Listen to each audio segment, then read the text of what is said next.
बस इथे बस बस.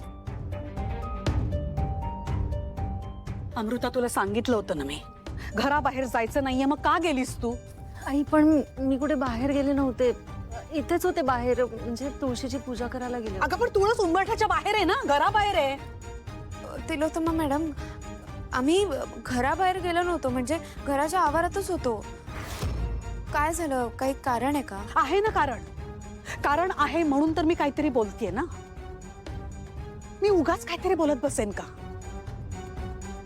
मला ना पुन्हा तेच तेच बोलायला लावू नका तुम्ही प्लीज.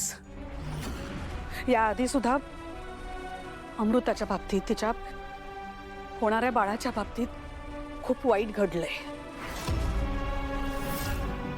आणि म्हणूनच यावेळी आपण त्या दोघांची काळजी जास्त घेतोय. हो ना? मग हे जे काय चाललंय ना आपल्या घरात इतके दिवस, त्याच्यामुळे मी स्वतः सुद्धा जरा रेस्टलेस झाले. छातीत धडधडत होतं, हुरहुर होती मनात.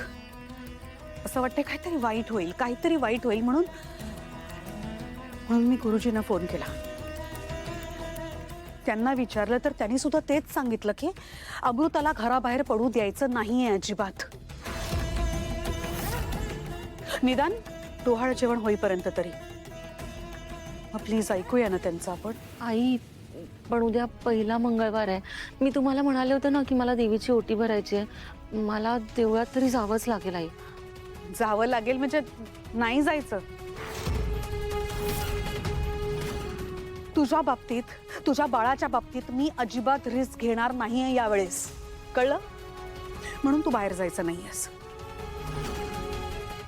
आणि कोणी तिला मदत सुद्धा करायची नाहीये.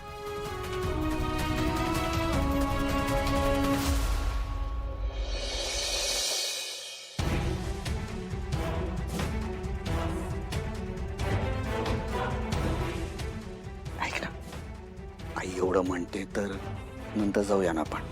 आय प्रॉम. लगेच ओट काढू नकोस करून. निघू मी.